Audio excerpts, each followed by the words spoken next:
Hi, it is me, Bishop J from Campo Gilgal TV. Wonderful time to be with you. My heart is joyful. I am in a joyful mood to be with you. I always look forward to be with you. Campo Gilgal community, God bless you. Camp Gilgal community, God protect you. Camp Gilgal community, God provide for all your need. If you are not yet part of our community, it's simple to be part of our community. Just subscribe to the channel, it's free of charge. You subscribe to the channel, and after you do so, while you are watching the video, before you run out of the video, you like the video. And after you do that, before it run out, you share it to all your social media platform. If you're already part of our member, that's why I say, be joyful. It is the day that the Lord has made.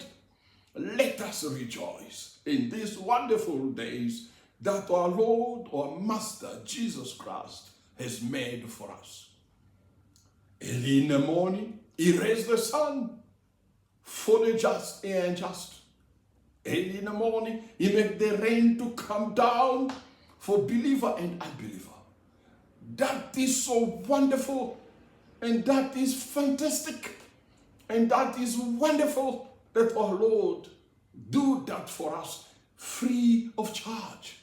We love Him, and we enjoy His company, because without Him, we are nothing.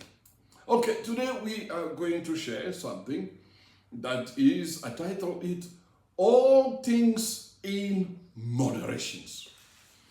All things in a moderation. I'm not saying some things in a moderations. I say all things in a moderations. That we will arrive to understand what it means.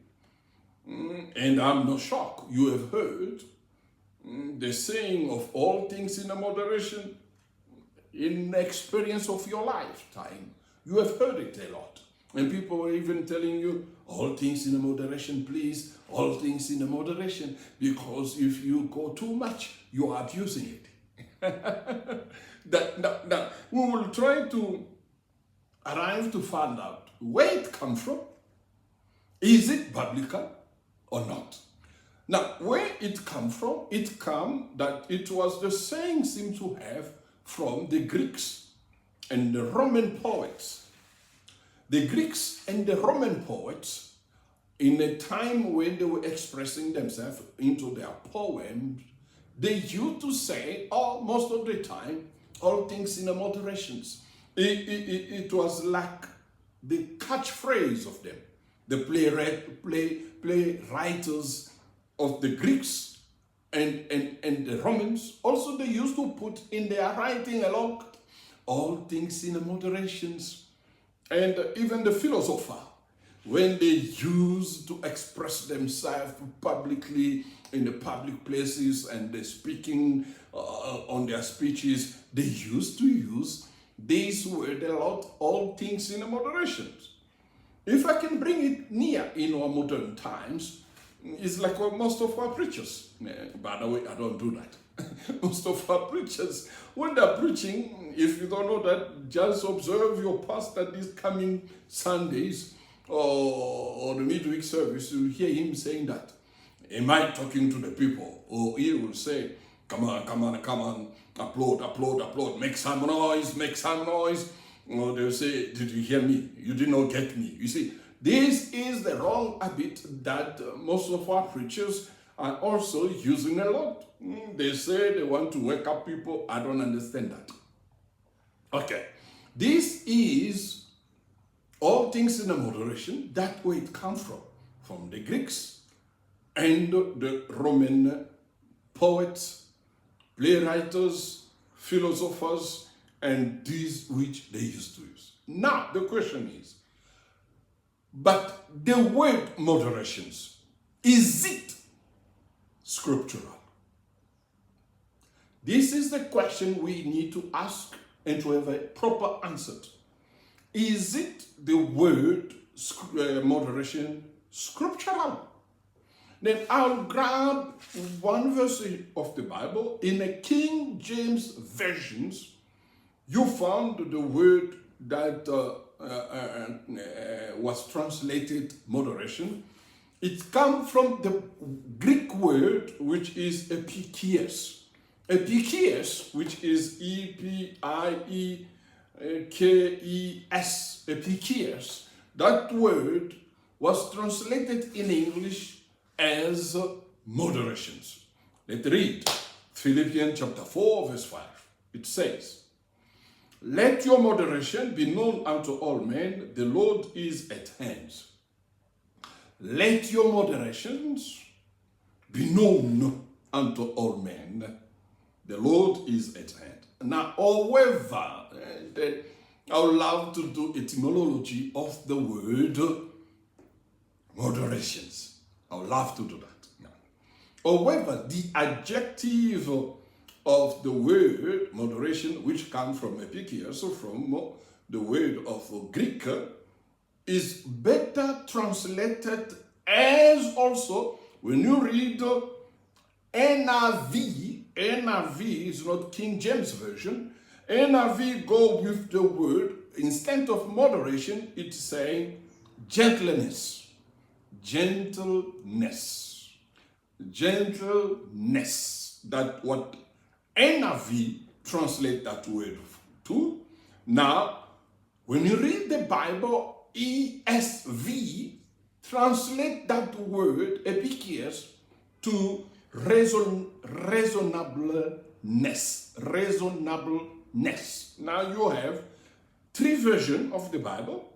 The word epikeis is being translated three different forms. Moderation to King James Version. NIV bring it in gentleness. ESV brought it to reasonableness. Now, let's go to etymology of the word epikeis. What it means. What is the true meaning of literally meaning of the word from Greek to us to understand it very well in English? It means like this. That word, or I can say moderation, gentleness, reasonableness. It means not insisting on every right of letter of law or customer or yielding, not insisting in every letter of the law or not insisting in every letter of customer or not insisting in every letter that you are yielding to or not insisting in every letter, and be gentle or be kind or be tolerant. Now you understand where this word epikeis is taking us when they say all things in moderations. It means you need to be tolerant. Do not go to the extreme, to the extremist, that's where they come from, and they become terrorists. Do not go to the extreme and do not go to the negative side too much. You will become also a liberal. If you go too much on the right hand, the extreme right, to be correct to the way, extreme right, you will be called conservative. If you go to the left too much, you will be called liberal. That word, moderation, that is playing to people about this. Be moderate. Be tolerant. When they say to be moderate, they mean be tolerant. Or they mean be gentle. Be gentle with her. Be careful. She's weak. Be gentle with him. Be careful. He's of low esteem. You understand what it means. Oh, be gentle with him. Remember, he just lost He just divorced not too long ago. And he loves his wife so much. Be gentle with him. Take it easy. Take it easy. Like, be moderate. Now, in a true biblical concept,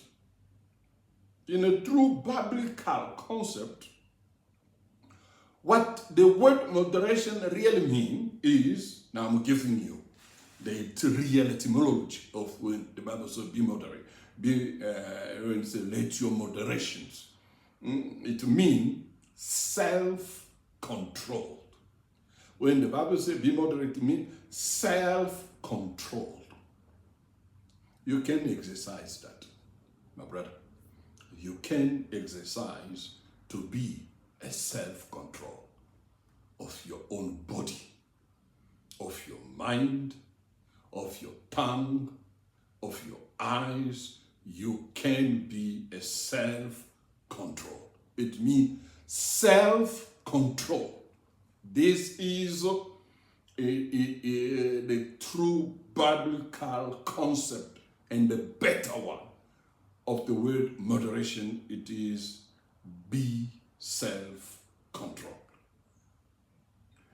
We do not want to be moderate in a murder. I'll repeat it again. I do not want you and I to be moderate in murdering people. You see, when the word moderate, it bring a lot of confusion in our head sometimes. There's no be moderate. Now, okay, I cannot say to be a moderate in a criminality. Not be moderate. Instead of you stealing millions, as in most of African countries, they only steal millions. They don't steal £2, £1 million or $1 million. They don't steal $2. And then I can say to you, be moderate. Just take $10. No, it is a crime. 1 or 2, it is a crime. 1 or million, it is called a crime because the money does not belong to you. Therefore, I cannot say to you, be moderate in criminality. Be moderate in criminality. You understand? I cannot also say to you, be moderate in adultery. Adultery is adultery. It can be 1, it can be 2, it can be 3, it can be 4, it can be 5. It is adultery. It is called adultery. Therefore, I cannot say to you, be moderate in adultery. No. It makes no sense to say to you, be moderate in adultery. I can't. I can also say to you, be faithfulness. Be faithfulness to Jesus. Be moderate in being faithfulness to Jesus. No, I can't say to you that. You need to be faithful. You need to be faithful. You must not be less faithful or more faithful. No, you need to be faithful. That's how it is. I'm not going to say to you, be moderate. No. There is no moderation to being faithful. And there is no moderation in adultery. That's why I say the real and the scriptural capture of the word moderation must be self-control. I can say to you, be self-controlled in committing crime. You are self-controlling yourself and you don't want to commit and to shed the blood of human beings or to steal the money from a public coffer. You don't need to do that, or to steal the money that does not belong to you, or to grab a cell phone of somebody on the street of Joburg that does not belong to you. You need to be self-control of yourself beside your lust or your mind in a criminality, but you become self-controlled and you do not commit such a heinous crime. I will conclude with these 3 ways that I want us to understand. I will never say to you, be moderate in self-esteem. No. I'll correct myself. Okay, we go this way. Self-esteem need to be moderate. That's what I wanted to say. Self-esteem need to be moderate. Why? Self-esteem need to be moderate. It's not so good to have a too high esteem, and it will be lack of humility, and it will lead you to proud, and you will be pompous, and you will see other human beings as nothing. That's why self-esteem need to be in a moderate, not too high, but not too low also. Because if your self-esteem is too low, then you're going to do nothing in your life, because your self-esteem is too low. You have an inferiority complex. Once you have inferiority complex, you can stand before people, you can articulate what you have in your mind, even though it is good, you're scared because you have no self-esteem. You can defend what you have in your mind. You are a human being, and you need to defend what is in your mind. That's why you must not have it too high, but your self-esteem must be moderate. That's point one. You can read Galatians chapter 6, verse 1 to 4, that your self-esteem, once is moderate, it is accurate. Number 2, service. I will call you to have a service that is moderate, and it is also responsible, and it is also accountable. Because if you have a service to the other, your service to other people, your service to your neighbors, your service to the strangers must need to be moderate it must need to be moderate by your responsibilities to yourself, by your responsibility to your family, etc., etc. Before you start caring too much for other, you need to care first of all for yourself. You need to care first of all for your family.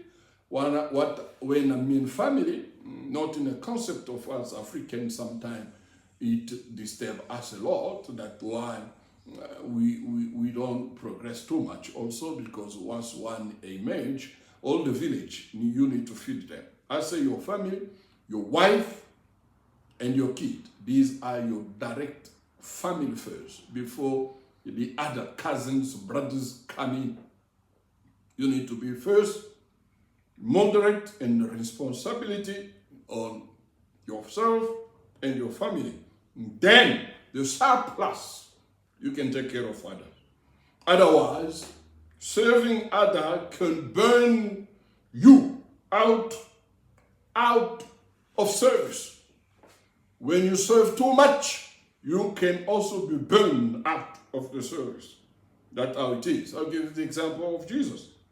Jesus stepped back from the public eye with his disciple on occasion to take a break from a public ministry. Read the 4 Gospels. You see Jesus take a time to retire himself, to go to his place only with his direct disciple. Even a time will take even time out of the disciple to have a time for himself. Why it is good to have a time for yourself? It is better because it's time to refresh yourself, to restore yourself, and to have new ideas. Otherwise, you will be a man that's repeat yourself, then you will be burned out, and your service will be irrelevant. That's why even as YouTubers, we don't need to be pumping video all the time. In the end, we become irrelevant in our videos. The last, dress. And this is very difficult because of our modern age time, especially to the big cities all over the world, Jesus saying, especially in the summertime, people are practically naked. They don't want to cover their body properly. I'm not saying you must be loose cannon to what you wear. You must be shabby in what you wear. I don't say that, but you need to wear decently. That's what I mean. Dress. You should be moderate in your dress.